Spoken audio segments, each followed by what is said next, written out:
estado formal y el estado de derecho en sentido material. Les decía a ustedes en la sesión anterior que un abogado, pues sencillamente no aplica la ley, ¿cierto? Un jurista comprende todo el sistema jurídico. Y dentro de ello está distinguir la diferencia entre un estado de derecho en sentido formal y un estado de derecho en sentido material o estado social constitucional de derecho. Decíamos entonces que la fórmula política no es una fórmula política que se inventó el constituyente en 1991, sino que la fórmula política es una fórmula política que tiene elementos del constitucionalismo europeo, especialmente el constitucionalismo alemán, del constitucionalismo italiano, del constitucionalismo español, y es producto de los fenómenos de conflicto europeo, donde se transformó el Estado de Derecho a un Estado constitucional. Por lo tanto, nosotros tenemos un Estado constitucional. ¿Cuáles son las características de un Estado constitucional que lo hacen diferente del Estado de Derecho? Dime.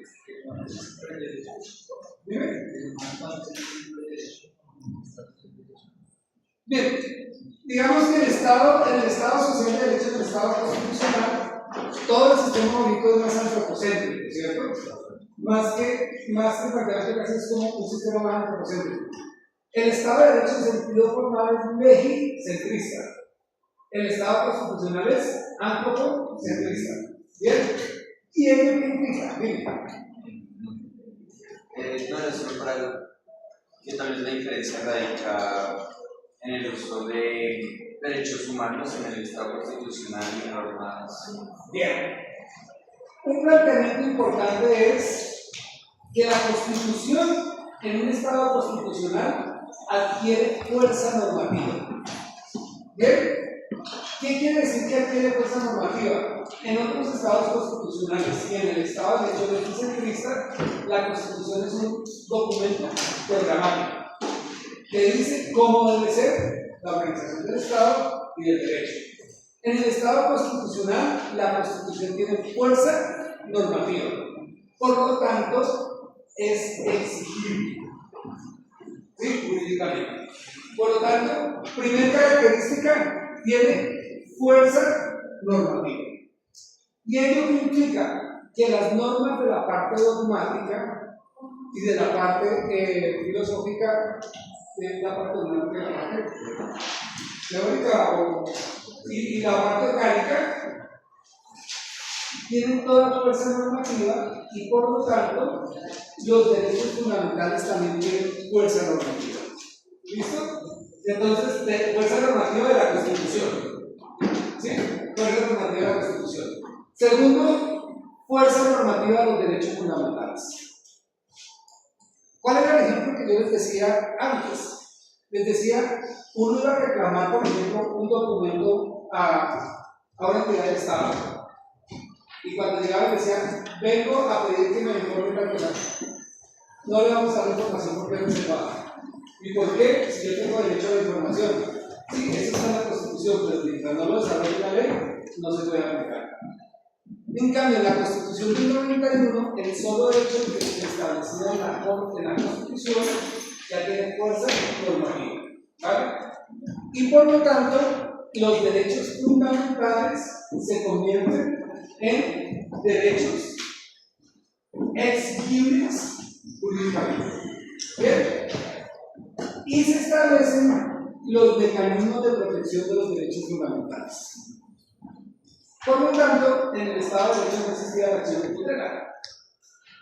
En el Estado constitucional, la acción de tutela es una acción extraordinaria para la protección de los derechos fundamentales. ¿Listo? Entonces, ¿qué hay? Fuerza normativa de los derechos fundamentales. Y había mecanismos de protección, pero yo creo que esta es una característica también de mecanismos de protección. Y si quieren saber si lo puedes correr un poquito más entonces para que el compañero lo vea. O si quieren saber. Entonces tiene mecanismos de protección. ¿Cuáles son esos mecanismos de protección que prevé la Constitución para la protección de derechos fundamentales? Entonces dice, por definición, la acción de tutela. ¿Listo? Vamos a pensar lo siguiente. Llego yo y le digo a un estudiante, se va de clase y a mi clase no vuelve a entrar.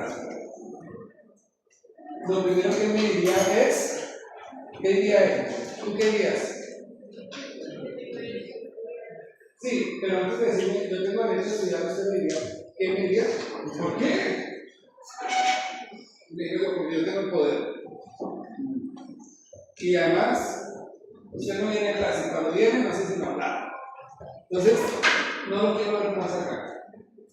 Y él dice, ¿pero por qué? Le digo yo, por una falta disciplinaria. En ese cual. Yo le digo, por disciplina, punto, se va. En un estado de derecho, si a mí la ley me da la facultad para tomar esa decisión disciplinaria, lo puedo hacer. En un estado constitucional, la ley no podría dar esa facultad. Porque toda la producción del derecho debe ser conforme con la Constitución. ¿Vale? Entonces, ley conforme. ¿Listo? Ley conforme. ¿Conforme a qué? A la Constitución. ¿Qué pasa si yo tomo una decisión y lo saco? El padre del decano, y el decano le dice, hombre, si tú eres otro profesor, te llama profesor de la sanidad, ¿no? No. Lo siento mucho, pero no te puedo ayudar. Y ahí uno qué hace. El profesor me saca, el decano ahí dice que a ese profesor no le dice nada. ¿Uno qué hace? Aguantarse. ¿Por qué? ¿Por qué no? Que no sería justo. Entonces usted dice, voy a ir ante un juez para que le ordene al profesor que me reciba clase porque su sanción es arbitraria, porque violó el debido proceso, la presunción de defensa y el derecho de defensa. No me permitió defenderme, no me permitió el debido proceso y además fue un acto arbitrario. Y entonces, ¿qué va? Donde un juez.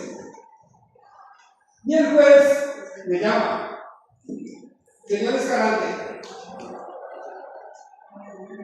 responda usted esta acción de tutela donde dice que usted abusó del poder y tomó una decisión arbitraria, vulnerando derechos fundamentales a un pobre jovencito de 18 años.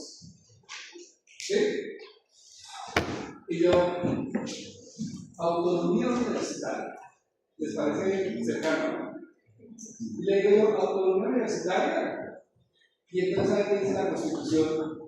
Dice, cuando el demandado o el que fue demandado por vía de acciones de tutela no responda, el juez dará por hechos, por verdaderos, los hechos. Yo no respondo, y entonces el juez dice, restituyame al estudiante de la clase, denle las clases que dejó de darle, y aparte de eso no vuelvo a sacar. Y yo digo, me están violando la libertad de cátedra, me está violando la independencia universitaria. Y el juez se va a reír y dice, señor, estamos en un estado constitucional. Y todo ejercicio del poder en un estado constitucional tiene límites. Y usted, en el ejercicio del poder, no puede extralimitarse para vulnerar los derechos del otro. ¿Se entiende el ejemplo? ¿Qué pasa con la autonomía universitaria? La autonomía universitaria también es un criterio o un principio fundamental de un Estado constitucional. ¿Sí? ¿Por qué? Porque una universidad, cuando no tiene autonomía, en un Estado de derecho o en un Estado, en dos Estados, entonces la universidad termina convirtiéndose en un espacio político. Y si se convierte en un espacio político, deja de existir la academia. Entonces, ¿qué es lo que hace la Constitución? La Constitución va a decir, la autonomía universitaria es un principio de la educación. Por lo tanto, las instituciones tienen autonomía para determinar libremente su forma de pensar y de hacer academia. Entonces fíjense que el principio de autonomía universitaria dice, ustedes pueden pensar como quieran, porque son libres de hacerlo. ¿Dentro de qué? Dentro del marco de investigación científico y académica. ¿Hay un derecho como el de vulnerar a mí como profesor de autonomía universitaria? No, porque el juez no me está diciendo que usted va a pensar de aquí en adelante así. Me está diciendo es restringir el derecho de estudiar, ¿cierto? Segundo elemento de la autonomía universitaria es la independencia económica. ¿Qué quiere decir eso de independencia económica? ¿Qué hizo Donald Trump cuando fue a Harvard? En Harvard le dijeron, es que usted, el coloradito se arregló una chaqueta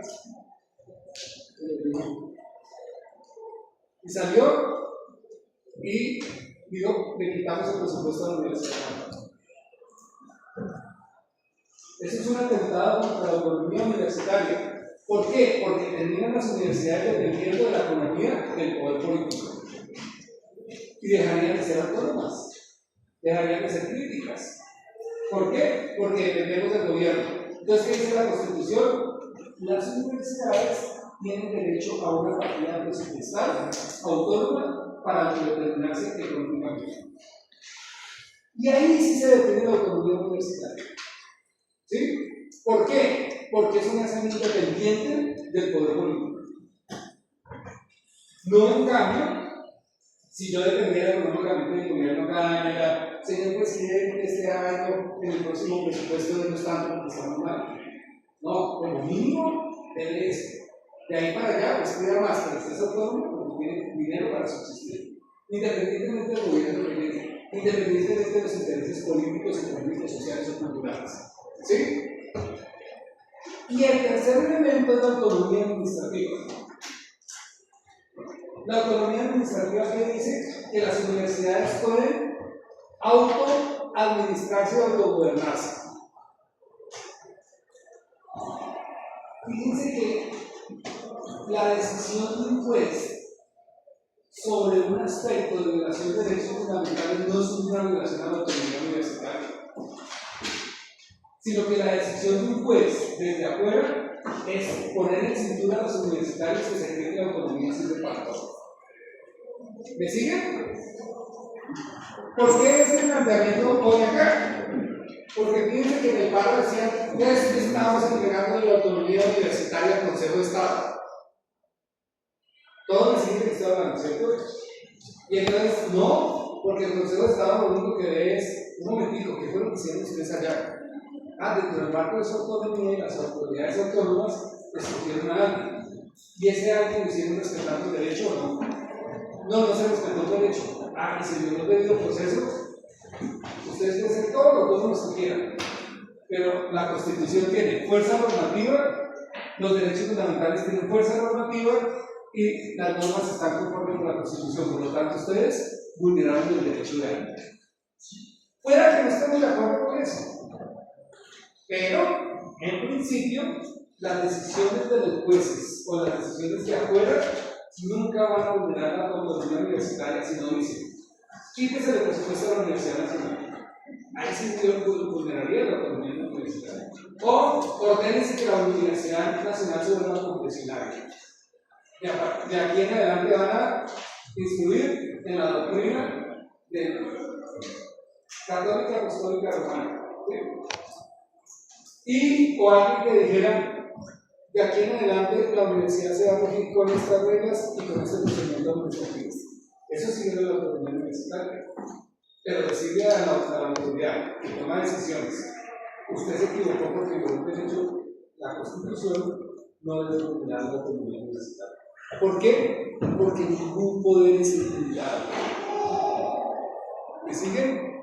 Entonces, como estudiantes del primer semestre, cuando nos digan a ustedes, es que las decisiones de los jueces están interrumpiendo en la autonomía universitaria. Bueno, pues, ¿eso no es cierto? Porque la autonomía universitaria no es una patente de corso para vulnerar derechos. ¿Me siguen? Ahora, que se vulneran los derechos, hay un debate fuerte. ¿Por qué? Porque se dice, si una vulneración inicial que es lo que da nacimiento a todo un conflicto, y que los jueces no lo supieron definir, no lo resolvieron bien, pero no es porque han tenido autonomía universitaria, lo que estaban era resolviendo un conflicto social, y para eso es el derecho, para resolver los conflictos sociales. Y entonces cuando dicen, oiga, aquí nombraron a alguien con unas reglas que no estaban en el derecho, ¿cierto? Y además con una intención subrepticia y oculta. Y por lo tanto esa decisión ni es legal ni es legítima. ¿Sí? Por lo tanto, yo estoy de acuerdo con que la decisión de nombrar a Peña en el primer momento fue ilegítima. Pero legal. ¿Qué hubiese hecho si yo fuese consejero de Estado?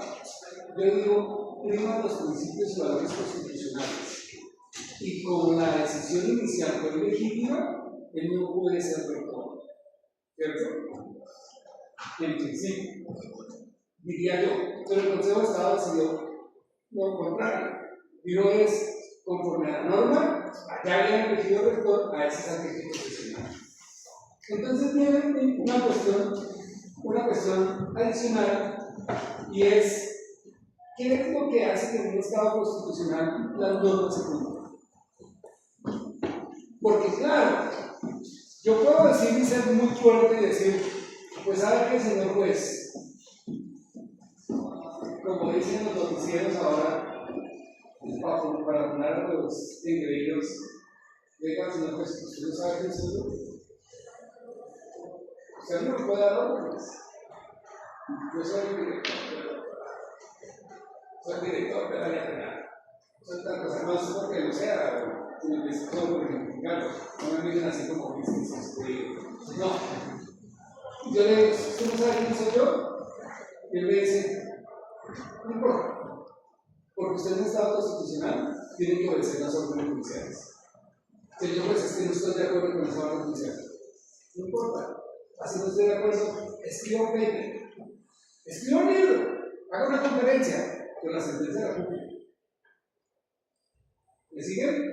Porque si algo es importante en un Estado constitucional es la presunción de validez de las decisiones de los jueces y su obligatoriedad. ¿Vale? Un alcalde, en época de pandemia, decidió poner barricadas en la entrada del pueblo. Y había gente que se iba de un municipio a otro, y cuando se encontraron con esa barricada dijeron, pero no puedo ir de un municipio a otro que está a 10 minutos, y aparte de eso, allá en ese municipio está toda mi vida, solo que yo duermo en el otro municipio. Y el alcalde le dice, me matas. Estamos con medidas extraordinarias. Y entonces me llama ese ciudadano y me dice, voy a tener problemas con eso, esto. Me contó todo lo que pasaba, pero le dije, hagamos el derecho de petición, urgente, y que no responda. Y el tipo ni lo respondió, ni nada. El alcalde de malas. Entonces hicimos acción de tutela. Y cuando enfrentamos la acción de tutela, pues digo, esta persona puesta en esas condiciones, se le vulneran sus derechos fundamentales, señor alcalde, levante la mano. Y el alcalde dijo, pues no, no cumplió la sentencia. ¿Saben qué hicimos? Arrestico, fin de semana, multita como de 7 millones de pesos diarios, y entonces el tipo ahí mismo, no, señor juez, con todo gusto le quito la barricada, mando una escolta que vaya, pero que ese pobre señor le llegue a su casa, ¿qué más tiene? ¿Por qué? Porque es un elemento clave en la solidez del Estado de Derecho, es que las decisiones de los jueces se cumplan.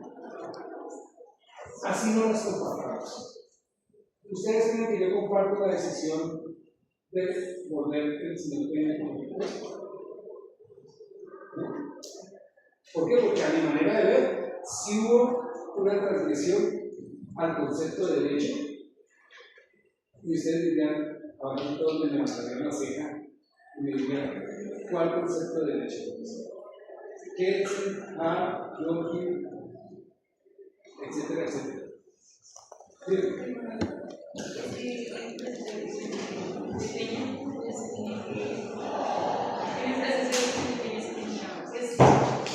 Según lo que yo tengo entendido, para una persona de sector tiene que existir una mala Sin embargo, en la elección de Peña no hubo esta actitud. Sí, no te estoy escuchando, qué pena. Para la elección de un rector, según lo que yo tengo entendido, se requería de la firma de la ministra o del viceministro, estoy mal. Entonces, pues, mi duda es qué tan legal fue la elección de Peña o pues, el posicionamiento de Peña si es la firma de esta ministra. Karen y Carolina van a ser mis mejores aliadas. Porque resulta que ustedes tienen que hablar fuerte para todos, pero especialmente también para que las puedan escuchar y puedan hacer la traducción al español. ¿Bien? Claro, una de las cuestiones es, se consolidó la decisión del poder administrativo sin la firma de un acto administrativo que notificara la decisión, primer punto, ¿cierto? Y segundo punto, era posible que Peña se posesionara o que se posesionara en una notaría para asumir el cargo de rector.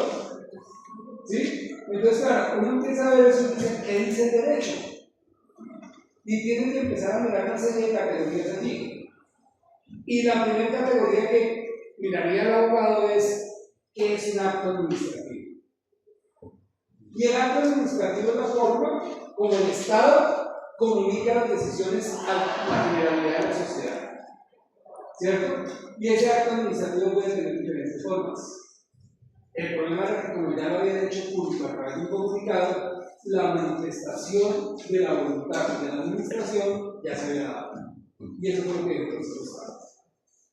¿Sí? El problema es si la forma como llegaron a esa decisión es válida o no. Esa es la otra pregunta. Y yo creo que no fue válida.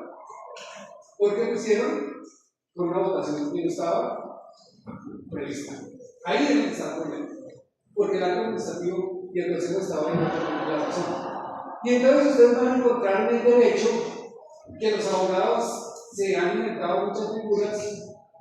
Dentro de ellas están los actos fictos, los actos reales y los actos presuntos.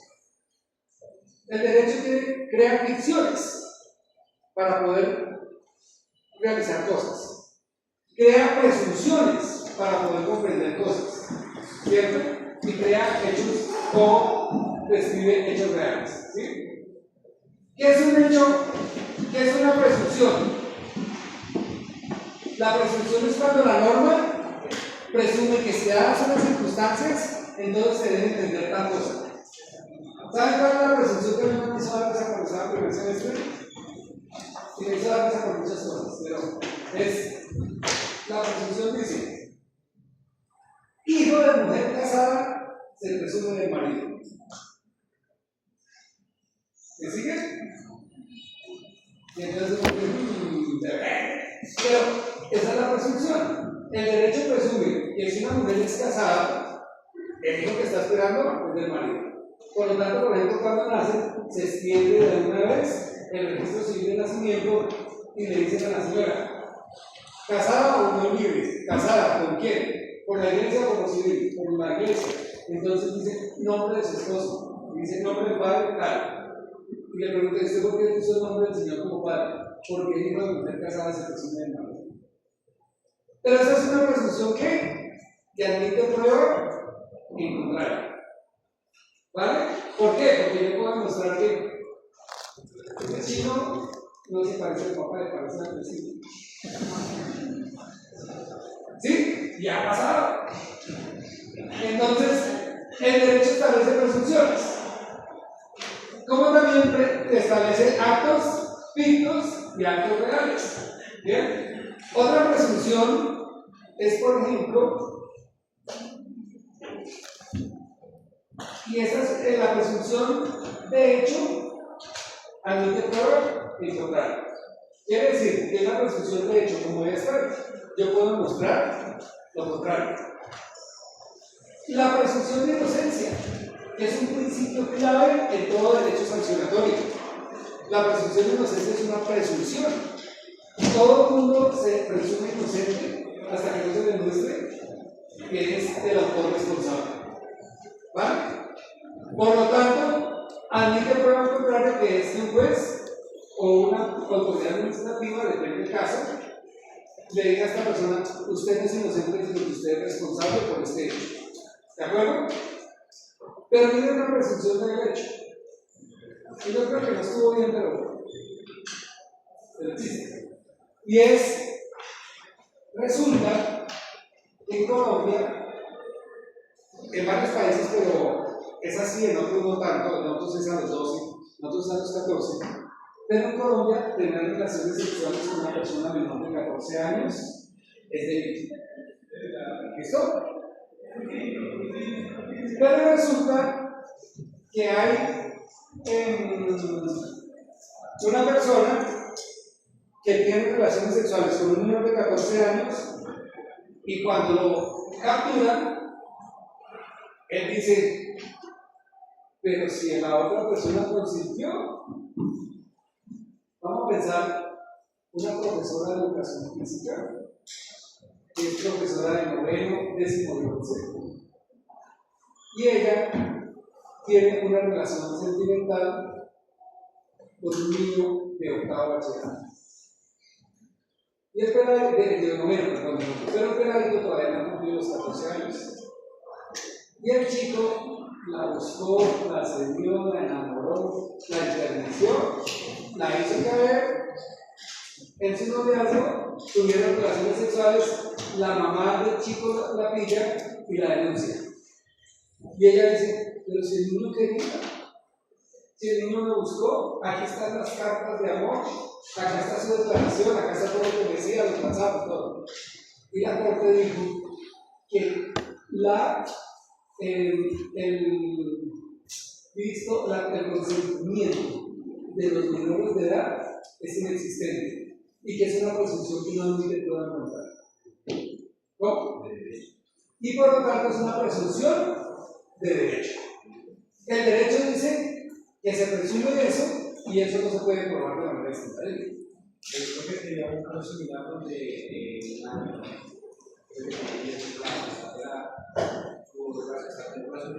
un chico de 16 años. El chico de ser menor de edad se llama menos funcional. Bien. Él me pregunta que hay un caso de una chica de tal vez 10 años, 11 años, por allí, que tuvo relaciones sexuales con un chico de 16 años. Y él pregunta si en esos casos la pena o la sanción es diferente a la de un adulto. Y efectivamente, en Colombia hay dos sistemas de responsabilidad. Bueno, hay varios sistemas de responsabilidad penal. El sistema de responsabilidad penal ordinario, ¿sí?, que es el que se aplica a todos nosotros. Bueno, aquí hay algunos menores de edad, ¿no? Y dijimos que los menores de edad son niños o son niñas. Dijimos que cuando se habla de una conducta de un menor de edad, pero mayor de 14 años, este niño, niña o adolescente es responsable penalmente. Solo que es responsable penalmente en un sistema especial diferenciado. Y ese sistema penal especial diferenciado no impone pena de prisión como un castigo, sino medidas restrictivas de derechos como medida educativa, restaurativa y pedagógica. ¿Vale? Entonces, ¿qué puede pasar en estos casos? Yo conocí muchos casos, ya te doy la palabra, y esto pasó en un corregimiento de una ciudad intermedia en Colombia. Imagínate que en un momento en el que el gobierno de Dios dijo: no pueden haber colegios públicos de jornada única. Y por alguna cuestión en este departamento había varios colegios que eran de jornada única. Y por la nueva norma tenían que partir la educación pública en dos. ¿De qué hora? De 7 de la mañana a 12:45 y de 1 a 5:45. Más o menos es el horario de los colegios públicos que tienen dos jornadas. Sí, más o menos. Y los chicos solían salir a las 3:30 de la tarde y llegar en la ruta de la casa a las 4, porque era una zona pequeña. Y cuando llegaban a las 4 estaban a lo sumo 1 hora solos, porque a las 5, 5 y cuarto llegaban los padres. ¿Bien?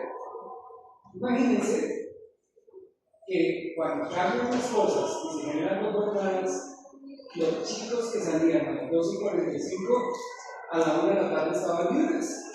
No tenían ya nada que hacer. Y entonces empezaron a buscar qué hacer. Se iban al parque a jugar y a alguien se les ocurrió: hagamos una fiesta en mi casa. Se fueron a hacer fiestas a la casa de uno de ellos. Imagínense qué pusieron: reggaetón. Y con el reggaetón viene el perreo. ¿Ustedes saben qué? Y con el perreo intenso, ¿qué pasó? Imagínense que apareció una niña en estado de embarazo. No, pero ese no es el cuento. Oiga lo que pasó. Ese no es el cuento. El cuento es que aparece la primera niña embarazada. Exactamente. Y aparece la primera niña embarazada, entonces el escándalo porque era una niña de 14 años y quién la había embarazado, cómo la había embarazado, y la investigación y tal, cuando lo que pasa es que esta niña también está embarazada. Y van a mirar, y en un colegio había más o menos 6 embarazos. En el otro colegio había como 4 embarazos. Y entonces empiezan a investigar quién es el responsable de embarazos de personas menores de 14 años. ¿Por qué? Porque si la persona tiene más de 14 años, no es delito. Pero si tiene menos de 14 años, por la ley penal que les dije, que no se puede tener relaciones sexuales con menores de 14, pues si está embarazada, se presume que tuvo relaciones. Y si es menor de 14, pues que alguien cometió el delito. Y ese delito se ha acabado cuando la persona queda en estado de embarazo. Y van a encontrar que los papás de los niños eran sus compañeros de curso. Y la epidemia de embarazos, ¿cómo la resolvían? Y entonces el colegio lo primero que dijo fue: hay que llamar a la fiscalía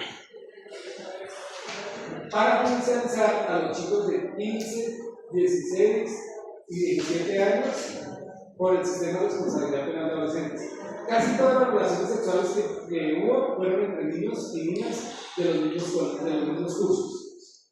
No hubo, por ejemplo, diría mi querido auxiliar docente, relaciones versátiles entre niñas de octavo año con los niños de 11. Casi siempre fueron del mismo curso, compañeritos. Y entonces empiezan a investigar y resulta que los embarazos se han dado por la situación colectiva. Y entonces, ¿cuál era la solución? La solución que daba el derecho era privar de la libertad a los chicos que embarazaban a sus compañeros. ¿Saben cuál fue el peor problema? Y le preguntaban a la niña y decían: ¿quién la embarazó? Pues seguro no estoy. Porque no sé si fue Pepito o Juanito. Y eso generó peores dificultades. Entonces, judicializaban a los 3 o 4 señalados y esperaban a que naciera el bebé para hacer una prueba de ADN y determinar a cuál se le iba a imputar como agravado. ¿Sí? Y entonces la solución del derecho, ¿cuál fue? La primera solución que se le ocurrió a todos estos servicios de allí: hay que judicializar y meter privados de la libertad de los adolescentes.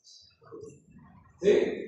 Claro, cuando me llamaron, yo dije: ¿y qué dijeron las autoridades del colegio? No, mandaron cartas a la fiscalía, a la procuraduría, a la medicina legal, a todas las vías para que se investigue y se judicialice a los niños y que respondan económicamente los padres de los niños. Y yo apenas les dije: venga, hablemos con el fiscal. Oiga, fiscal, no, esa epidemia, doctor. Imagínense, más de tantos embarazos en la ciudad de niños menores de 14 años, una epidemia, es una catástrofe. ¿Qué dice usted que va a hacer? Hay que judicializar a los muchachos. Le diga, doctor, esa no es la mejor forma. ¿Por qué no miramos un principio de oportunidad? ¿Por qué no buscamos una alternativa a la privación de la libertad? Dice: doctor, ¿usted cree que la sociedad me aceptaría que estos chicos dejaran embarazadas a niñas y yo no voy a dejar niñas? Yo le dije, doctor, usted no está entendiendo el fenómeno. Porque el fenómeno no es un fenómeno individuo, es un fenómeno social y cultural. Y por lo tanto, el derecho no puede profundizar en el conflicto, sino que tiene que resolverlo. ¿Y cuál sería la mejor manera de resolverlo? Duramos 6 años en ese debate con la fiscalía y nunca resolvió eso, más que con la judicialización. Hasta que un día la Corte Suprema de Justicia dijo: el principio de oportunidad en los casos de embarazo de las niñas menores de 14 años con niños de la misma edad o edad similar debe resolverse por el principio de oportunidad. ¿Sí? Bueno. Respondo a tu pregunta: ¿cuál es la sanción de privación de la libertad? No punitiva, no carcelaria, pero sí en un centro de internamiento del CBF. Pero después les voy a contar, si me dan chance, les cuento y les muestro las fotos que tomé de todos los centros de internamiento del país. Ustedes no se imaginan lo que son las celdas. No falta que, no, yo conozco 3. Pero ustedes se imaginan que eso es peor que una cárcel. ¿Bien? Sobre eso mismo, por ejemplo, una persona, un menor de edad que es privado de la libertad, tenía uno de estos centros y dice: estas no son las condiciones que garantiza el Código de Infancia y Adolescencia. ¿Puede demandar al Estado por no garantizar esa ley?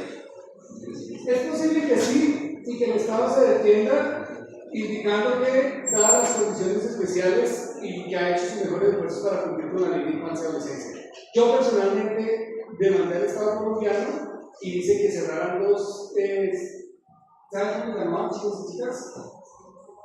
Celdas de reflexión. No, mentiras. Era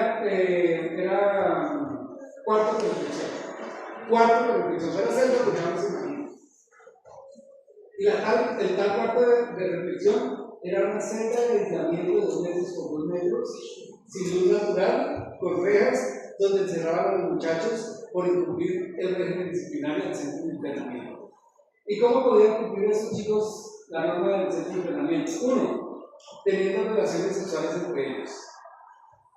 Le decía yo al padre capuchino en ese momento, le decía: oiga, doctor, ¿a usted no le parece complicado que usted cierre a los muchachos aislados por tener relaciones sexuales cuando tienen 16 o 17 años? Sí, no puede hacer eso. Pero prohibir eso es contra la natura. Yo no creo que usted lo sepa por su condición de padre. ¿Eso sería una presunción de derecho o una presunción de hecho? De hecho. Pero le digo, pero padre, a los 17 años las hormonas están disparadas. Hay energía, hay hormonas, hay de todo. Y usted va a querer que estos chicos, después de estar encerrados acá, en unas condiciones de aislamiento, donde no pueden ver a su familia, donde no pueden ver a sus parejas, a sus novias o a su novio, y que si tienen la cabeza de mujeres, usted no se va a poder. Eso es inconstitucional. Ya dice: pues primero creo el centro que ir contra las leyes de Dios. Y entonces, un elemento importantísimo del Estado constitucional es la separación absoluta entre Iglesia y Estado. ¿Vale? Eso es clave. Porque cuando el Estado está unido al poder político, el poder político está unido con la Iglesia, han tenido una serie de elementos de violencia tal que ha hecho que el Estado se entienda que debe ser un Estado separado de la Iglesia y de cualquier otro tipo de visión religiosa. Y no es que yo sea religioso, lo que pasa es que el poder político debe estar lejos del planteamiento religioso. ¿Bien? Listo. Y hablábamos entonces de la independencia universitaria y de la autonomía universitaria. Decíamos de lo que tiene que hacer un juez para que esa autonomía se cumpla. Dice: pues el juez debe cumplir ¿qué? La Constitución. Y las sentencias hay que cumplir.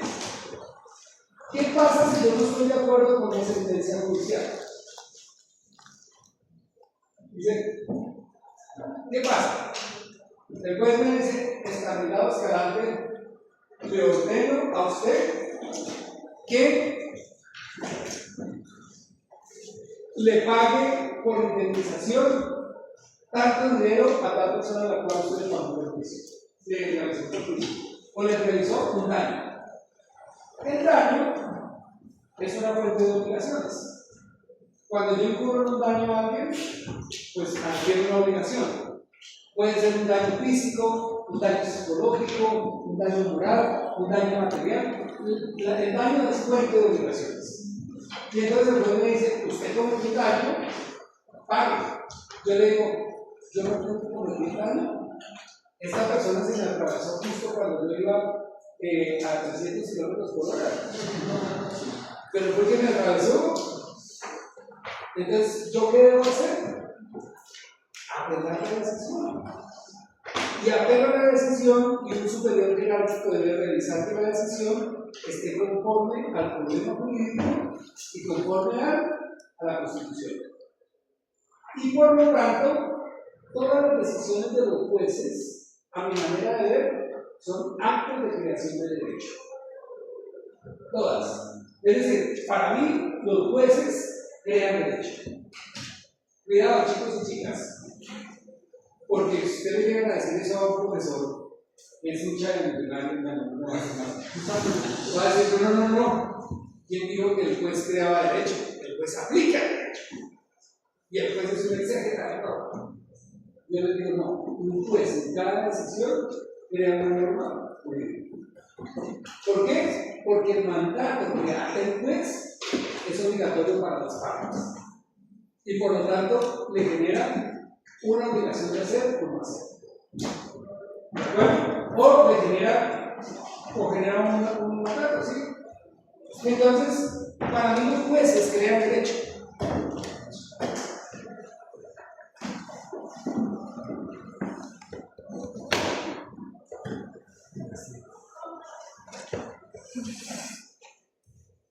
Para mí los jueces crean derecho. Y eso es una corriente del derecho. Que dice que el realismo jurídico y toda la corriente de va a decir que los jueces producen derecho en sus sentencias. ¿Vale? La corriente positivista del derecho va a decir el juez es un aplicador de la ley. Porque el juez es un exégeta de la ley y lo que hace es un silogismo perfecto. Él no crea derecho, sino que aplica la ley. Y entre esos dos extremos está el debate. Pero yo creo que el juez crea derecho. Y como lo que crea es derecho, porque crea una norma que obliga a las partes, entonces esa sentencia debe ser ¿qué? Conforme con la Constitución. Y por lo tanto, los jueces en sus sentencias están atados a la ley, la Constitución, los tratados internacionales y las convenciones. ¿Listo? Dime. Dice, primero la ley, segundo a la Constitución, tercero a los tratados internacionales sobre derechos humanos y cuarto a las convenciones. ¿Vale? ¿Eso qué implica? Y aquí viene una cosa bien poderosa, y es que los jueces en sus sentencias no solamente tienen que tener en cuenta el derecho del Estado, sino que tienen que tener en cuenta principios y valores constitucionales que no están expresamente en la Constitución, tienen fuerza normativa. ¿Me siguen?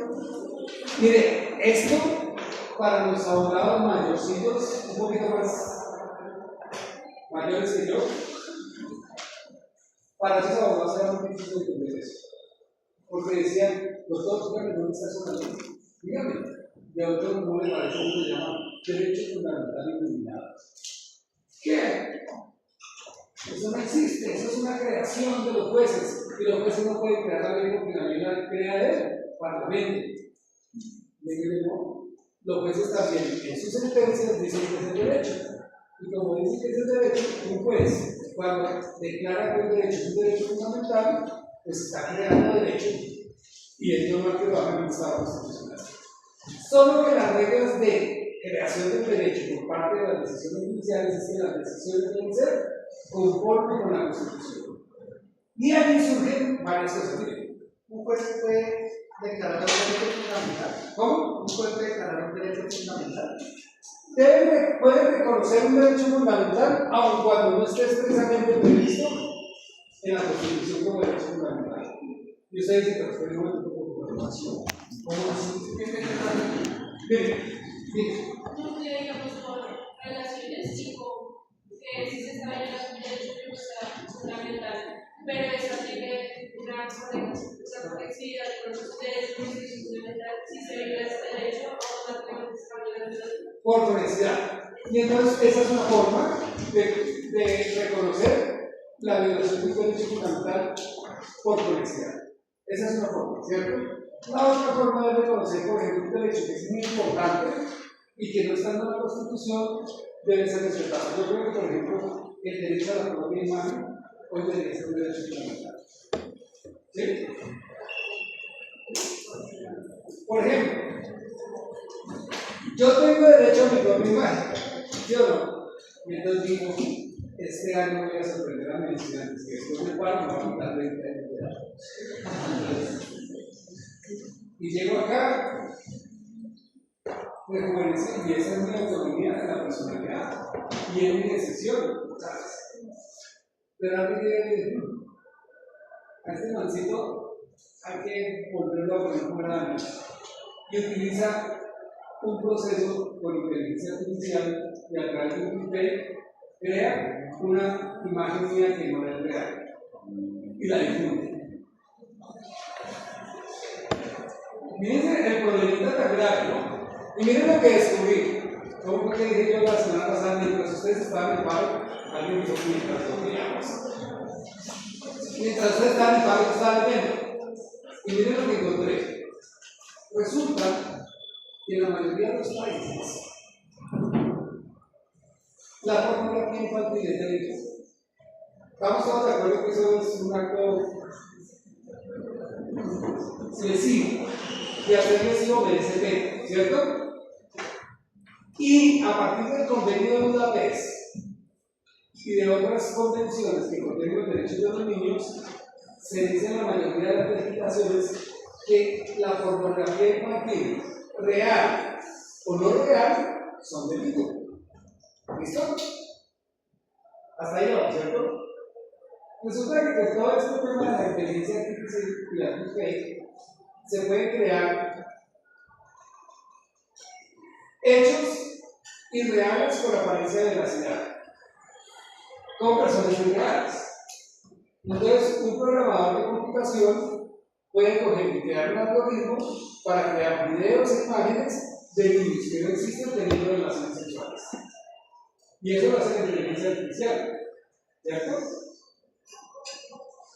Está con un amigo que dice, hermano, le llegó una foto a mi pareja mía besando con otra chica. Y yo, hermano, le digo, eso es lo que está pasando hoy en día. Entonces llega y dice, ¿por qué? Porque es una creación, una vida. Entonces, ¿qué ha pasado? Cogen y crean niños teniendo relaciones sexuales y empiezan a vender ese tipo de videos con apariencia de realidad como videos de pornografía infantil. Y empieza a sobregarse. Claro, en casi todos los países es delito. ¿Hay delito? ¿En Colombia es delito? No. Porque en Colombia dice circunstancias reales o con personas reales teniendo relaciones sexuales. Y entonces el tipo penal exige que la relación sea real. ¿Bien? ¿Qué otra cosa se puede hacer con la inteligencia artificial? Hacer que adultos parezcan niños. ¿Cierto? Es decir, se manipula, por ejemplo, el rostro de una persona y se pone el cuerpo a niños y se pone a que tengan relaciones sexuales. Y eso atenta contra la propia imagen. Y el derecho a la propia imagen es un derecho fundamental. No, pero yo como juez lo reconocería. Porque estaría en conexidad con el derecho al libre desarrollo de la personalidad, al derecho a la autodeterminación, el derecho a la intimidad, y yo crearía un derecho innominado que no existe como derecho fundamental, pero le daría fuerza normativa que es el derecho a la propiedad. Y entonces, ahí se ve un problema complicado también. ¿Qué pasa cuando alguien pone a un político a recibir dinero que nunca recibió? Eso ha pasado también, ¿sí o no? Y entonces ponen a alguien a recibir dinero y muestran el dinero, pero él nunca fue. O sea que es un diferente, ¿cierto?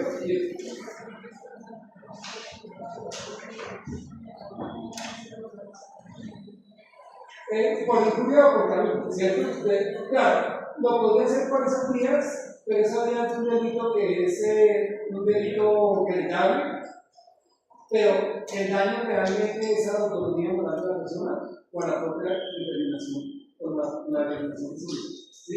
A la propia imagen. Dice, me acabaron de imagen, porque ahora para todo el mundo es un corrupto. Así es de varias días después que era una creación de inteligencia artificial, nadie se la prueba. ¿Qué es lo primero que van a decir? ¿Cuánto le pagó el político para que callara? ¿Sí? Entonces, fíjense que por esa vía yo creo que el puesto de decir, en este caso concreto, por ejemplo, que pusieran a una persona adulta en una situación, por ejemplo, con este tipo de delitos de pornografía infantil que nunca pasó, diría que en este caso concreto, además de negar la intimidad, el derecho a la información, el derecho a la intimidad, el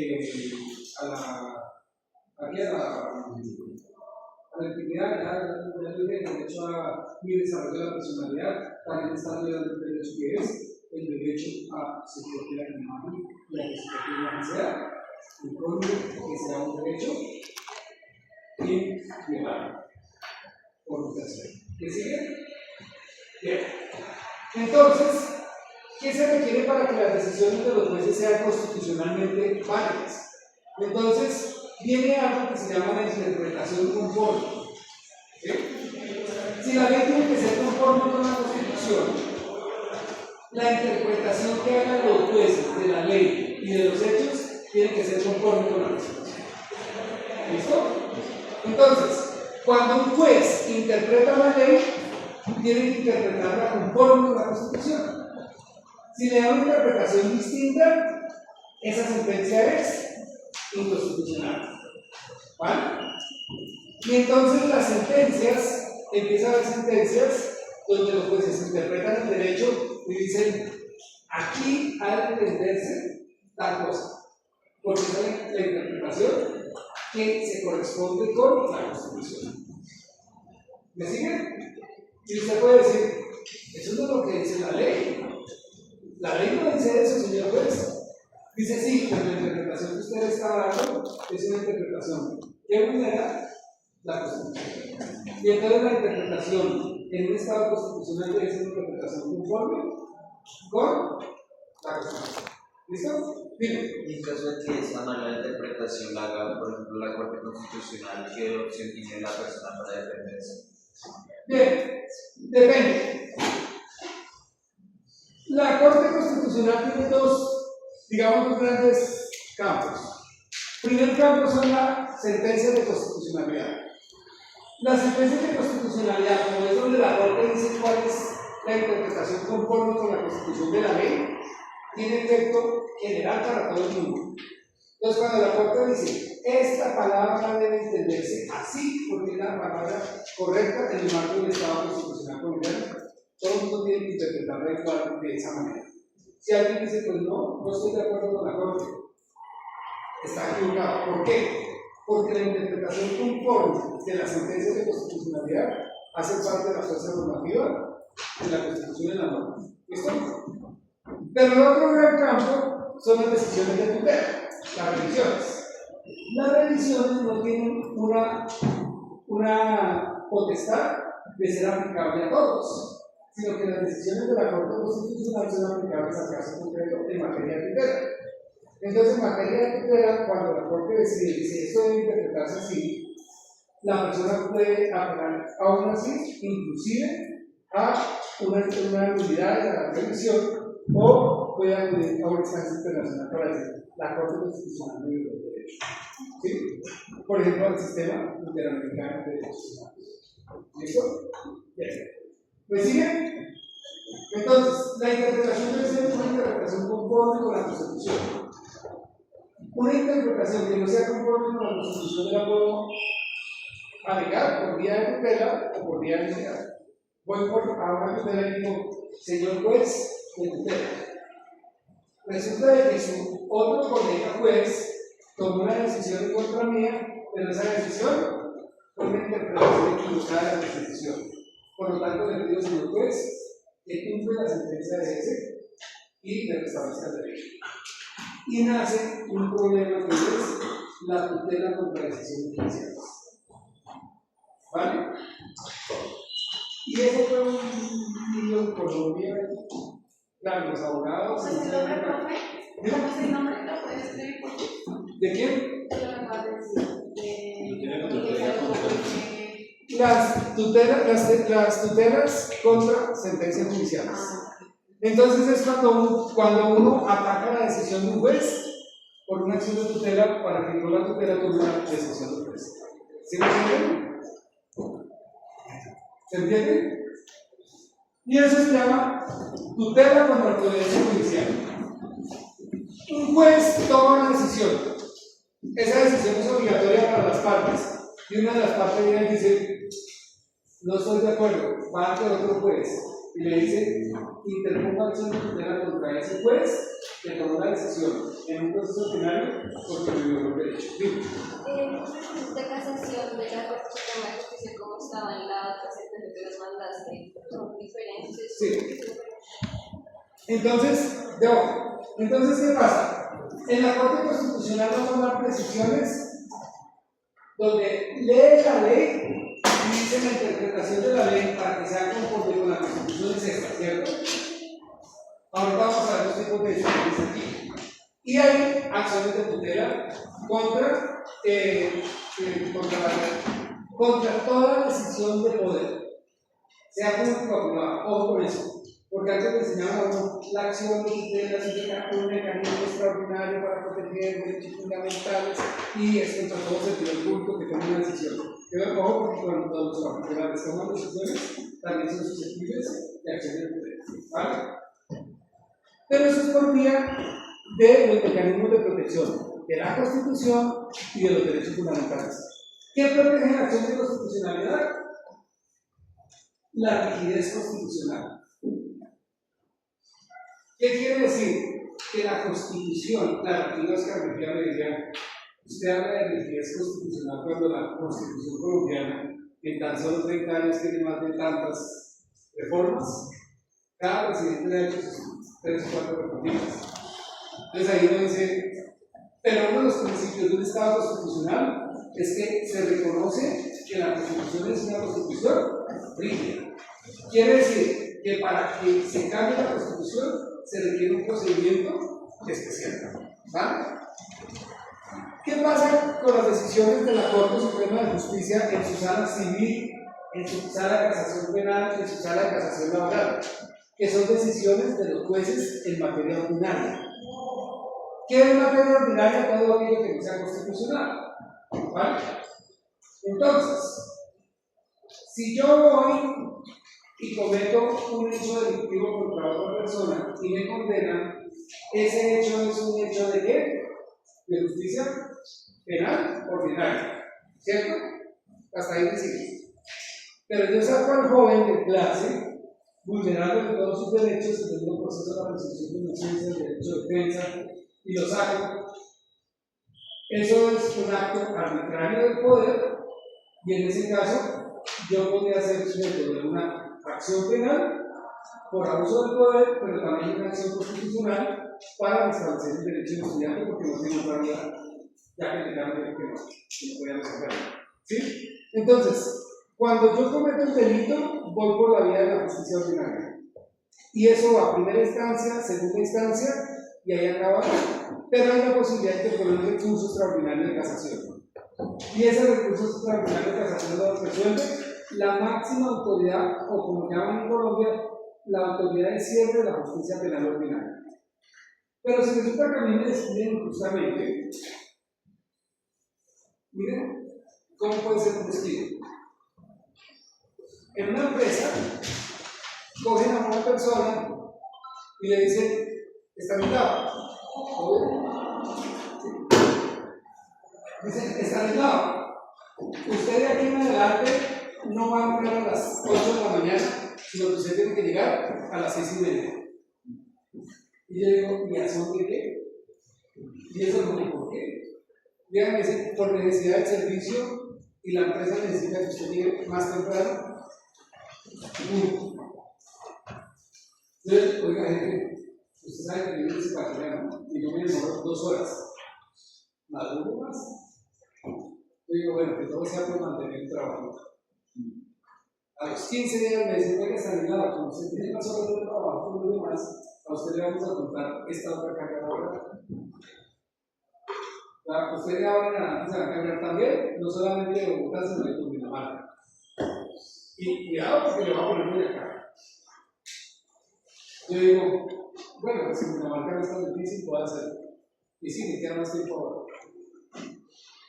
Y al poco tiempo después me dicen, Stanislao, usted tiene que exponer todo lo que ha hecho pasado mañana. Pero ¿cómo que pasado mañana?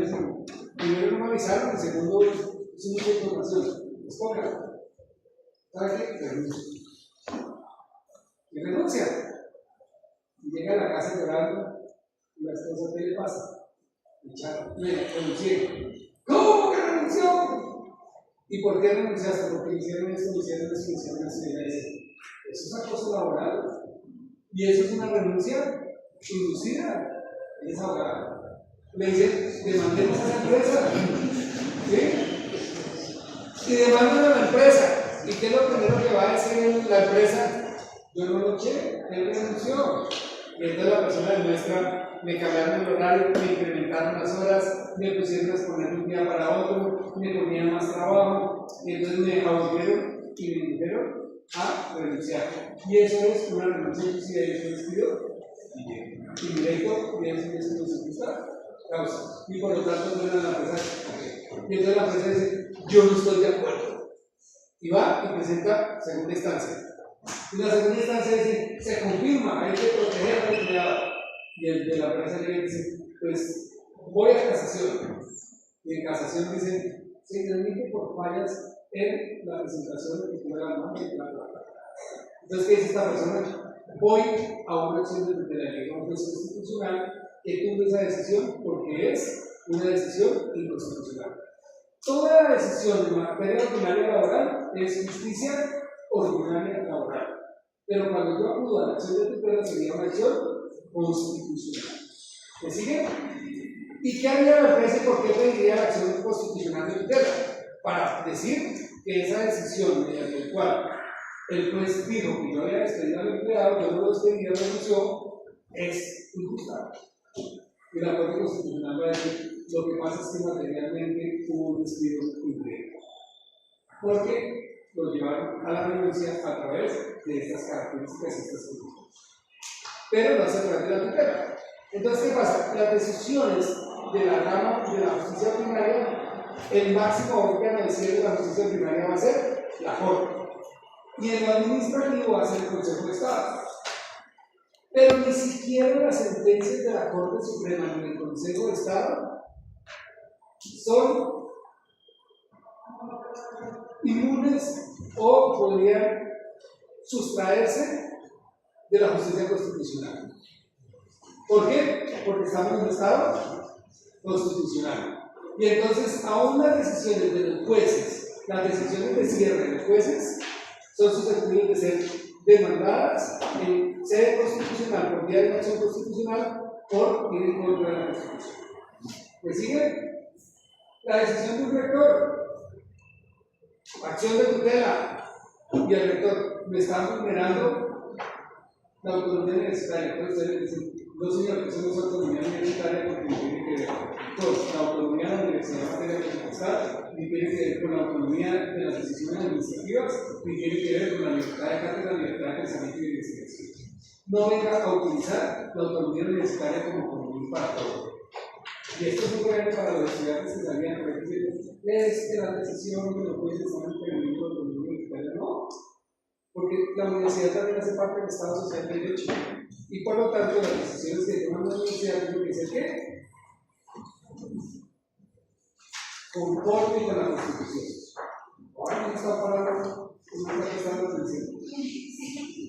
¿Listos? Bien. En la rigidez constitucional, entonces implica que la Constitución, para reformarse, tiene que tener unos procedimientos especiales. Pero ojo con esto, que esto es importante que ustedes lo recuerden para toda la vida.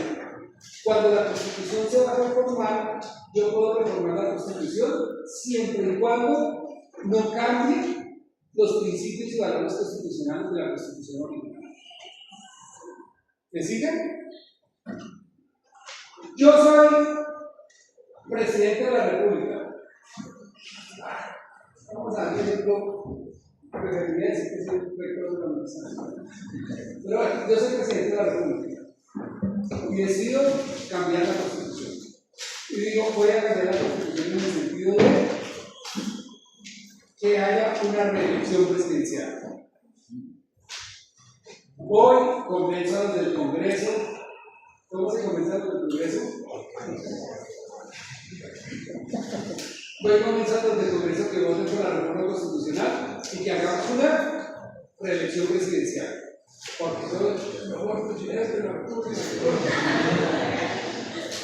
Me reelijo.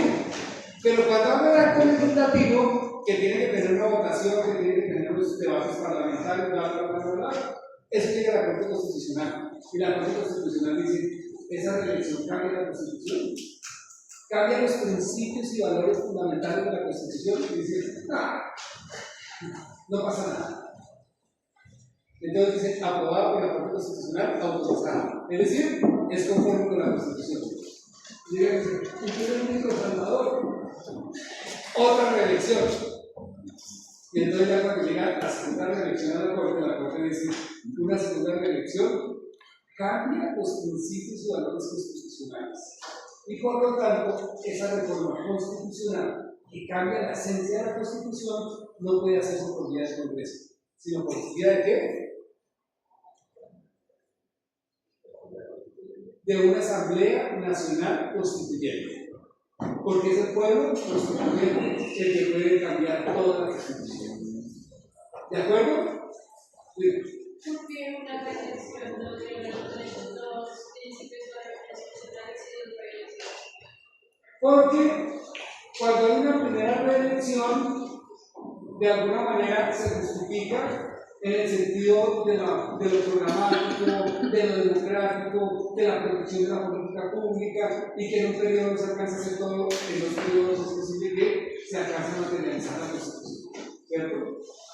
Pero cuando hay una tercera reelección y alguien no pudo hacer lo que quería hacer en 2 periodos, una tercera reelección desdibuja toda la estructura orgánica de la Constitución.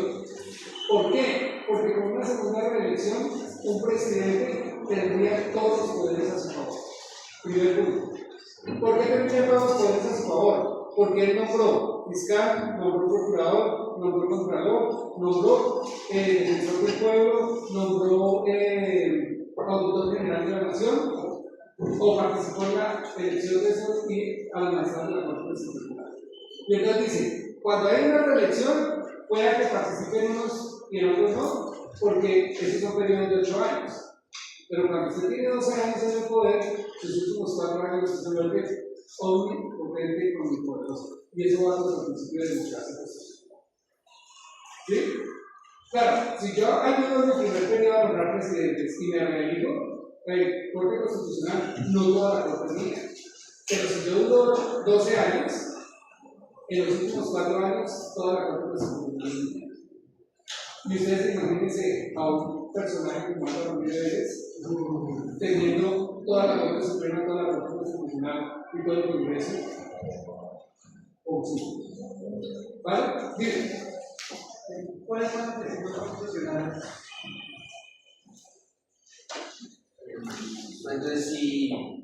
Entonces, ¿cómo porque se derogó la reelección? Gracias. Hermano, porque el país no ha aguantado trabajar 4 años con lo que no me queda.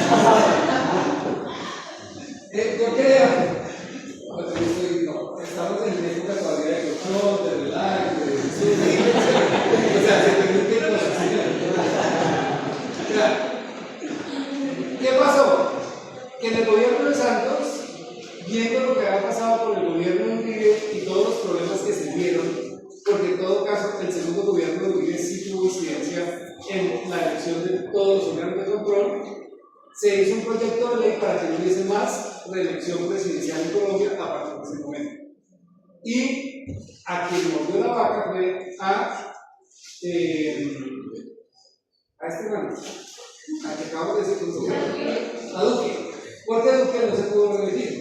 Sin embargo, también va a decir, no, él dijo, si hubiese habido reelección, no hubiese repetido, pero porque he sido el mejor presidente. Así lo digo. Bien, ¿eso es una presunción de hecho o de derecho? Bien, listo.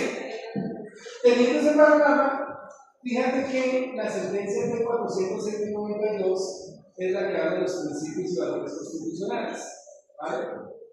Sobre eso vamos a hablar después porque hay principios como estos que estamos hablando que están aquí presentes y hay otros principios que no están aquí presentes, hacen parte de la Constitución.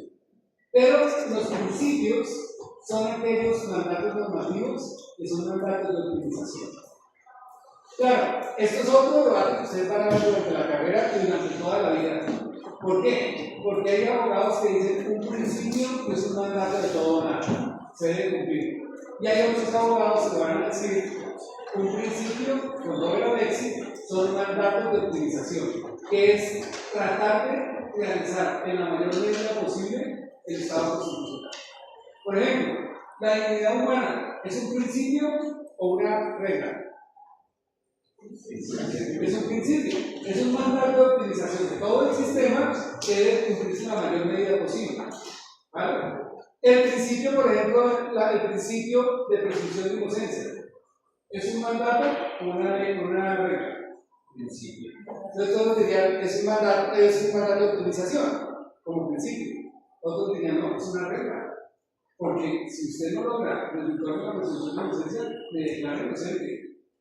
Y otros dirían es un mandato de utilización, porque en todo caso el estándar de responsabilidad penal no se haya debido sí, ya empezamos a meterse en todos esos problemitas que vamos a ver. Bien, listo. Hay algo importante y es que los derechos fundamentales en un Estado constitucional, como no son cualquier derecho, sino que son los derechos esenciales para la vida del ser humano, su limitación tiene reserva legal y tiene reserva judicial. Esto no lo olviden nunca. ¿Por qué? Porque el derecho fundamental para poderse reglamentar tiene que hacerse por una ley estatutaria. Por lo tanto, la Corte Constitucional ha dicho esta ley es inconstitucional porque se tramitó como ley ordinaria y, por ejemplo, tenía que ver con la reglamentación del derecho de petición. El Congreso sacó una ley ordinaria reglamentando el derecho de petición y la Corte Constitucional dijo no, si usted va a hablar del derecho de petición, que es un derecho fundamental, usted tiene que hacerlo por una ley estatutaria, inconstitucional. Y sigue respondiendo en 15 días. ¿Bien? ¿Qué pasa? Dime. Sobre los principios fundamentales a nivel mundial no son principios mismos debido a las convenciones y tratados de guerra. Se ha llegado después de la convención por ejemplo, de los tratados internacionales sobre derechos humanos, las convenciones, se ha llegado a una homogenización o una, digamos, de alguna manera, un reconocimiento transnacional de los principios constitucionales y de los derechos fundamentales. ¿Vale? Miren, llega y dice una autoridad. Vamos a ver. Yo quiero saber exactamente qué están hablando ustedes. Y les pongo un micrófono acá. Y me pongo el audífono acá. ¿Sí? Voy a ver qué se llama. ¿Sí? Y entonces estoy en clase escuchando. Yo podría hacer eso. Y entonces yo diría, hay una expectativa razonable en mi. ¿Por qué? Porque están en un lugar público, están hablando, y si yo me acerco, pues, la ley diría, claro, pero si usted se acerca y los escucha, no hay expectativa razonable de intimidad. Cuando usted pone un micrófono, está vulnerando el derecho a la intimidad. Y dice, ¿y eso dónde está en la Constitución y la ley? No está. entonces usted no lo puede hacer. ¿Por qué? Porque la limitación del derecho fundamental tiene que estar prevista en una ley. ¿Eso se llama qué? Reserva legal. Y la autoridad competente que puede limitar esa ley solamente son los jueces de la República. Y eso se llama reserva judicial. ¿Listo? Un ejemplo chiquito. Resulta que en Colombia hay algo que se llama patrullaje cibernético o ciberpatrullaje. ¿Listo? ¿Lo has escuchado eso? ¿Sí? Parte de la casa. ¿Lo has escuchado eso de ciberpatrullaje? Pues la policía puede hacer rastreo de fuentes abiertas de internet, de medios digitales expuestos al público para prevenir delitos y para caracterizar personas. Y no está prohibido. ¿Y saben quién lo popularizó? Adivinen quién, el presidente preferido de este curso. Duque. Uno prominente de otro popularizó, no me En el gobierno de Duque, en el estallido social, se demostró que habían hecho más de 10.000 ciberpatrullajes. Y en esos 10.000 ciberpatrullajes lo que hicieron fue identificar redes sociales y hacer una caracterización de las personas para mirar dónde se iban a hacer ataques, dónde se iban a hacer encuentros, dónde se iban a hacer cosas. Y entonces el ciberpatrullaje era una modalidad de actuación de la policía para saber qué estaban pensando las personas o planeando las personas en medios abiertos de comunicación. ¿Listo? Dime. Pues es que se empezó a popularizar desde la persona que quería dedicar como periodista, no tiene que publicar nada en redes sociales. Pero es que también decían que revisaban eso para asignar todo el trabajo de la las opiniones políticas que puedan publicar en redes sociales. Claro, si yo pongo, ojo chicos y chicas, si yo subo información en internet y está pública para todo el mundo, yo estoy cediendo mi expectativa nacional de intimidad. Entonces yo no puedo subir allá que mi caballería está descansada y que después alguien rote las fotos descansado. Y yo diga, me está vulnerando mi derecho a la intimidad, mi derecho a la autodeterminación de la imagen. Y me dice, no señor, porque usted mismo en las redes sociales, usted decidió su expectativa personal de intimidad. ¿Sí? Pero si yo tengo mis fotos descansadas guardadas y alguien encontró el celular, es esto que empieza el profe, vean esto, y se la comparte a sus compañeros, ahí sí hay una relación de la intimidad porque eso está almacenado en un sistema informático. ¿Listo? Hasta ahí vamos, ¿cierto? ¿Qué pasó? Que en el gobierno de Duque se hicieron todos esos ciberpatrullajes y con todos esos ciberpatrullajes entonces se llegó a caracterizar y a identificar el comportamiento de muchas personas. ¿Vale? Y muchas personas pusieron en grito mensajes y dijeron hay una violación de derechos fundamentales. Y hay otra figura jurídica que se llama agente encubierto informático. Y un agente encubierto informático es aquella persona que, con la autorización de un juez, ¿reserva qué?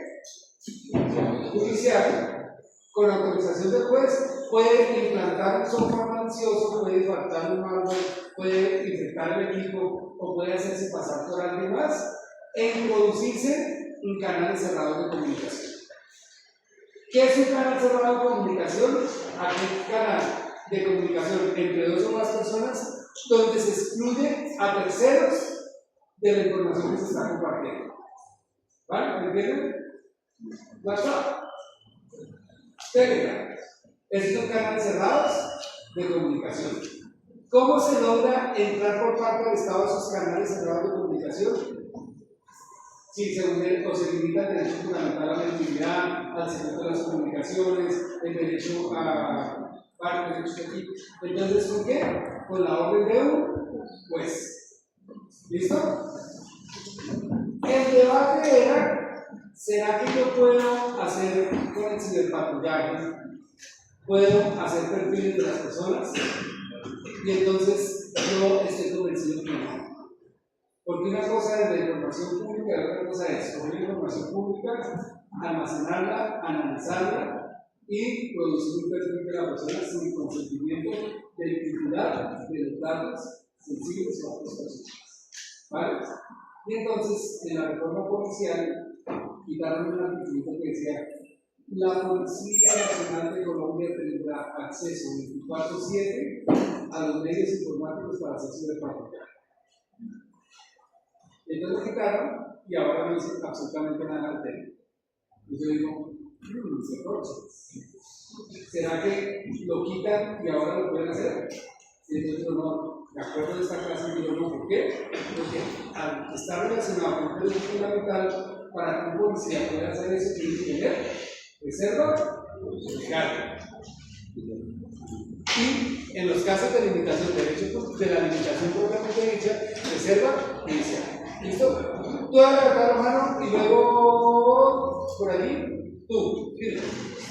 Ahorita pues que el profe empezó a hablar de eso, pues se me vino hacia la mente rápido como no me acuerdo cómo es el término técnico, pero así, la hechizada del teléfono que se hizo a los socios de Thomas Greganson, que se encontró supuestamente, presuntamente, relaciones con un posible fraude electoral avalando la estrella y pues en cuanto a término legal está fundamentado. Bien, chicos, no se dejen convencer de los medios de comunicación de todo lo que se hizo en las interceptaciones de comunicaciones telefónicas. Ustedes de aquí en adelante van a hablar como abogados y no como periodistas. ¿Por qué? Porque los periodistas pueden decir chuzadas telefónicas. Nosotros los abogados decimos interceptación ilícita de las comunicaciones telefónicas o interceptación ilícita de las comunicaciones telemáticas, y ya van dos, o interceptación de las comunicaciones informáticas. Son tres interceptaciones distintas. ¿Listo? ¿Qué es lo que pasa? Que la interceptación de comunicaciones telefónicas, telemáticas e informáticas no requieren control judicial previo, pero sí orden de un fiscal. Porque la Constitución lo prevé. Es decir, está escrito en la Constitución, entonces con la Constitución, de esta norma de normas, dice que el fiscal puede interceptar las comunicaciones, lo cual quiere decir que si lo ordena la Constitución, lo hacen los fiscales. ¿Por qué? Porque la Constitución tiene fuerza normativa. Pero si la orden de interceptación viene del director, en su momento el director del DAS, él no podía ordenar eso, prevaricar. ¿Por qué? Porque la interceptación solamente la puede ordenar la primera vez el fiscal. Cuando la va a prorrogar, tiene que ser como orden del juez. ¿Listo?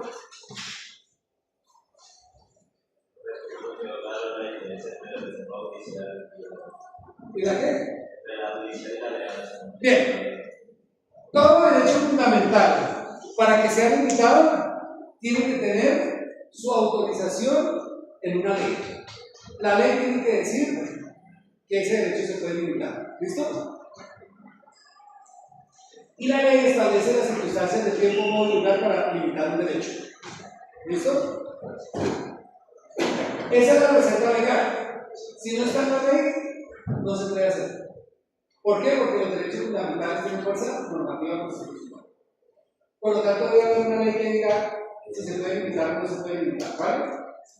Y luego dice, y la limitación de un derecho fundamental tiene reserva judicial. ¿Qué quiere decir? Que una autoridad competente es la que tiene que dar la orden de limitar el derecho fundamental. Que normalmente, tratándose de derechos fundamentales, es un juez. Esa es la regla general. ¿Cuáles son las excepciones? Las que tiene prevista la Constitución para el fiscal. La captura es una limitación de derecho fundamental. ¿Quién la puede hacer? La policía con orden de un juez, reserva judicial. ¿Por qué la policía no puede hacer una captura por sí misma sin orden judicial? Porque es inconstitucional. Ojo, porque hay dos formas de captura. La captura por orden judicial y la captura en flagrancia, no fragancia. Flagrancia. Flagrancia viene de flagrante y flagrante viene de flama y flama viene de fuego y fuego viene de cogerlo con las manos calientes. ¿Me siguen? Flagrante, es decir, en el acto. Cuando una persona la captura cometiendo el hecho con las manos en una masa, eso se llama flagrancia, porque viene de flama, de flagrante, de fuego. Entonces, cometer el hecho. Y ahí cualquier persona puede capturar. Un policía, un militar, un sacerdote, un ciudadano cualquiera. Porque cuando están capturando a alguien, en flagrancia, se captura y se debe caer inmediatamente la autoridad del policía. Y la autoridad del policía de los que están para que la juez. Pero cuando la captura no es en flagrancia, del flagrante, del fragmento, del acto, tiene que ser por orden de juez. Por el llamado de César, pues ya no está pequeño, pero no lo hacemos. Bien. Entonces, ¿qué pasa? Que la limitación de un derecho fundamental debe tener una norma que lo limite y debe habilitar también la autoridad competente que ha de ordenar también. ¿Sí? ¿O todavía no? Por ejemplo, el domicilio. Usted sabía que nadie se le puede meter al domicilio. Usted sabe que si alguien se le mete al domicilio y está en su habitación de dormitorio con las habitaciones adyacentes en la noche y usted escucha ruidos y sale y le dispara todo lo que se murió y mata a ese que se murió a su casa, la ley responde que eso es ¿por qué? Porque su domicilio es inviolable. Pero ¿qué pasa cuando alguien quiere meterse, la policía judicial quiere meterse en su domicilio? Tiene que pedirle permiso al fiscal de la autoridad competente. Y el fiscal puede ordenar allanamientos y ¿qué? Allanamientos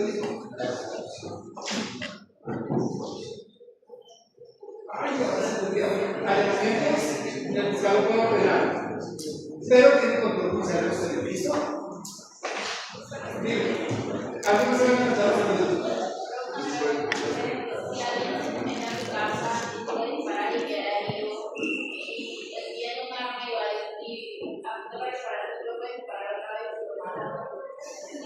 Mira, desde que sea desconocido y esté en tu casa, mata. Bien,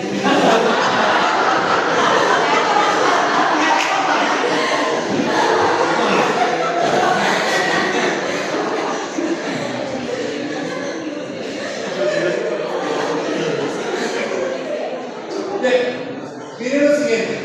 La compañera dice, yo estoy durmiendo, escucho un ruido y me levanto y es un policía. Bueno, ¿qué te dice? Estoy en mi casa, estoy durmiendo, duermo con la pistola debajo de la almohada. Escucho un ruido, veo que algo se mueve, le disparo y era policía. Presunción de legítima defensa. ¿Por qué? Porque se presume que tu domicilio es inviolable. Ahora miren lo que pasó. Dígame si la pistola está registrada. Bueno, esa es la atención. Yo digo, yo no soy amigo de ninguno de estos dos personajes, pero somos amigos del uno y del otro. ¿Qué profesional no te escuchaba? Señora, no está registrada. entonces, hay un coso de estos que llaman influencers, que entrevistó al presidente. Y le dice, presidente, y entonces si yo mato a alguien en mi casa porque me atacan y el arma es ilegal, me condenan diciendo que el malo es el otro. Y el perro cayó en la trampa y se un poco de pendejadas. Lo único que tenía que decir es la legítima defensa es el presunto. ¿Sí? Cuando alguien entra en mi domicilio y si entra en mi domicilio sin mi permiso, sin mi autorización, está en mi habitación o en las habitaciones adyacentes y yo le doy muerte, es presunción de legítima defensa. Y si el arma no está registrada, eso es una conducta distinta. ¿Por qué? Porque aquí hay dos conductas relevantes penalmente. Una conducta relevante penalmente es portar armas sin autorización. Y la otra conducta es dispararle a otro para matar. Si yo mato legítima defensa, pues entonces me va a reconocer la legítima defensa y va a decir, se presume que usted mató a otro en legítima defensa. Pero venga, el proceso por delante porque la mano tiene esa conducta, ¿vale? Pero son dos conductas distintas.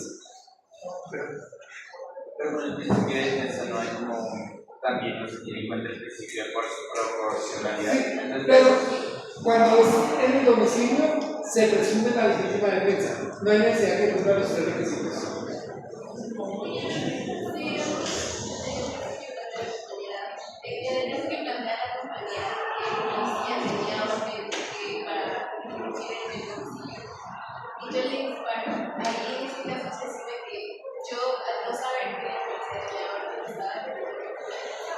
Bueno,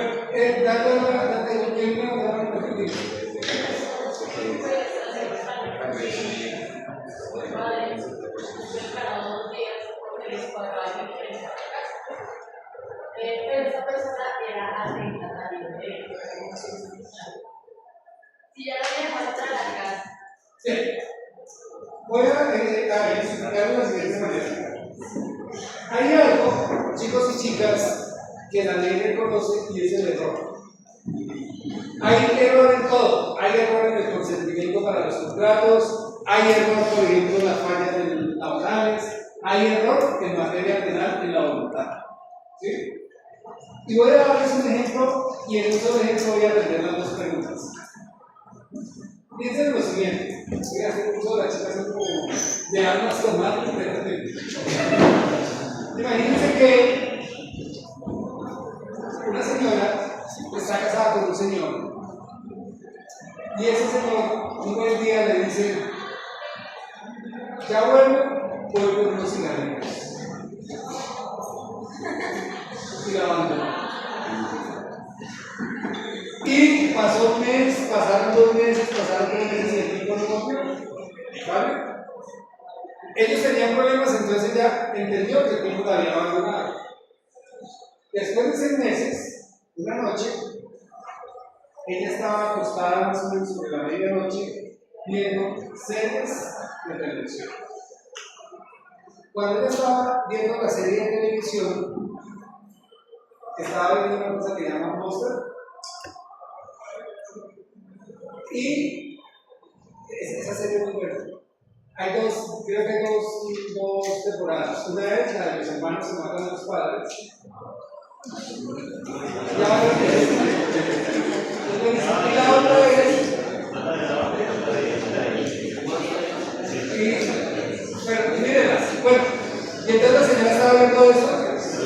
La señora escucha ruidos, se asusta y se acuerda que su expareja, que la abandonó hace unos meses porque fue por los cigarrillos y no le dijo cuáles, la va a llevar a tener un arma de fuego en la mesita de noche. Y entonces ella escucha los ruidos, se va, saca el arma de fuego de la mesita de noche, se entiende que es un arma con salvoconducto.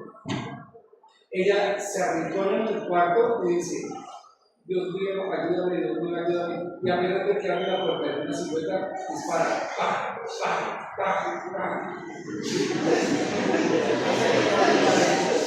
Ya cuando se calma todo, el corazón está latiendo a 1000, en la serie sale un golpe de motosierra en la mano. Y entonces ella prende la luz y mira a su marido. Entonces, pregunta.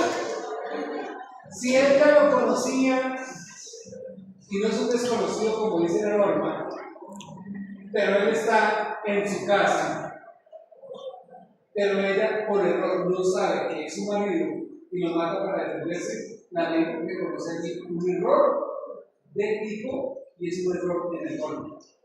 Eso para la respuesta penal, pero no es que la ley le va a reconocer que usted se puede equivocar y frente a ese error, usted puede dar una conclusividad que conoce porque presume que esa ley es exclusivo y usted está en su domicilio y da muerte a quien está en su domicilio. ¿Vale? Bien, por favor, no te vas a tomar en serio lo que te dije.